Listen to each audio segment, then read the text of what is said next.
चलिए अब हम शुरू करते हैं प्रश्नावली 1.2। तो इसका क्वेश्चन नंबर 1 है कि निम्नलिखित संख्याओं को अभाज्य गुणनखंडों के गुणनफल के रूप में व्यक्त कीजिए। तो इन सभी संख्या का हमें अभाज्य गुणनखंड करना है। ये क्वेश्चन नंबर 1 दिया गया है। तो चलिए चलते हैं। क्वेश्चन नंबर 1 है ये।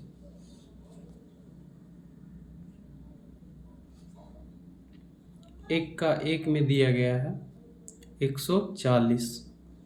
इस 140 का हमें अभाज्य गुणनखंड हमें ज्ञात करना है। तो कुछ इस प्रकार हम कर सकते हैं। 140 का 2 से लगेगा, ये हो जाएगा 70। 2 से लगेगा, ये हो जाएगा 35। इसमें 2 से इसमें 2 से नहीं लगेगा, इसमें 5 से लगेगा, ये हो जाएगा 5 सत्ते 35।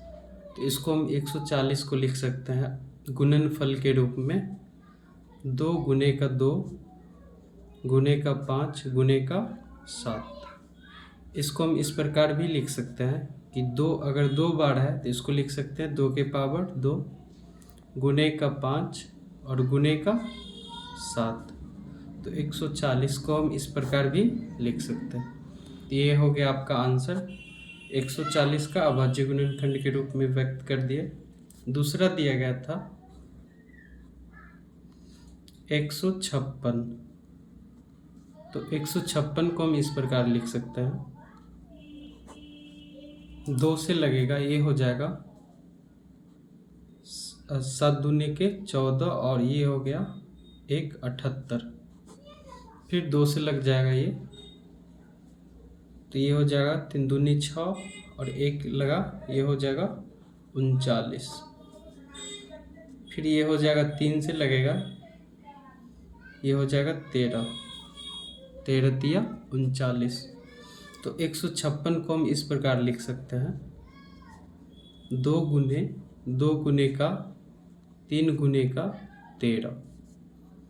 अगर इसको चाहे तो फिर इस प्रकार हम लिख सकते हैं 2 बार है तो इसको लिख सकते हैं 2 के पावर 2 गुने का 3 और गुने का 13। तो 156 को हम इस प्रकार लिख सकते हैं अभाज्य गुणनफल के रूप में।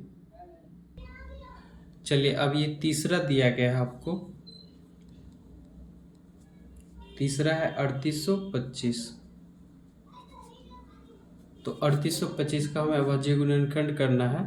तो इसको लिख सकते हैं 3825 का 2 से नहीं लगेगा, ये 3 से लगेगा, 3 से हो जाएगा 1275 आ जाएगा। आप भाग लगा के देख सकते हो 1275। फिर इसमें 3 से लगेगा, 3 से लगाएंगे तो ये हो जाएगा आपको, ये हो जाएगा 425। 425 में 5 से लगाएंगे, अब 3 से नहीं लगेगा, 5 से लगाएंगे तो ये हो जाएगा आपको 8 पंचे 40, ये हो जाएगा, और 5 25। फिर अगर 5 से लगाएंगे ये हो जाएगा 17 पचे 85। तो अब तो नहीं लगेगा, अब इसको यही छोड़ देंगे। तो 3825 को हम इस प्रकार लिख सकते हैं 3825 को हम लिख सकते हैं 3 गुने का 3 गुने का 5 गुने का 5 गुने का 17। इस प्रकार हम लिख सकते हैं। तो 3825 3 2 बार है तो इसको लिख सकते हैं 3 के पावर 2 गुने का 5। फिर लिख सकते 5 के पावर 5 2 बार है तो इसको लिख सकते हैं 5 के पावर 2 और गुने का 17। तो 3825 का अभाज्य गुणनखंड इस प्रकार हो जाएगा। चलिए अब देखते हैं। आपको चौथा दिया गया है 5005।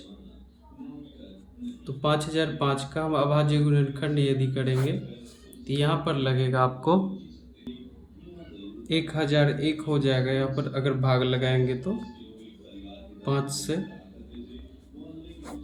फिर 1001 में हम यदि 5 से नहीं लगेगा तो 7 से लगाएंगे, 7 से लग जाएगा यहाँ पे 1001 में, तो यहाँ से आ जाएगा, तो ये हो जाएगा 143, 7 से लगाएंगे तो ये हो जाएगा 143।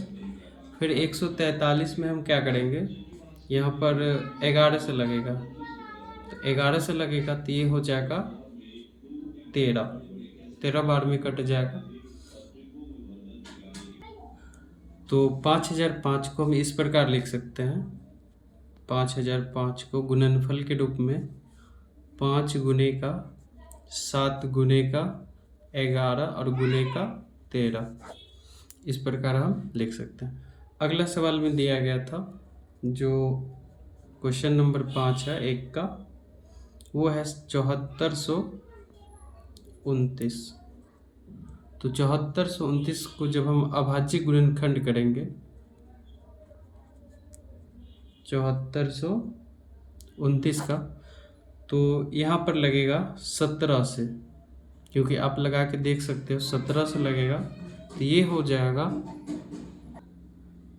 जब हम 7429 में अगर भाग लगाएंगे 17 से तो ये हो जाएगा 437। फिर क्या करेंगे, ये 19 से लगेगा, 437 19 से लगेगा, तो ये हो जाएगा 437 23। तो 7429 को हम इस प्रकार अभाज्य गुणनफल के रूप में लिख सकते हैं, 7429 को 17 गुने का 19 गुने का 23। तो ये था आपका क्वेश्चन नंबर 1।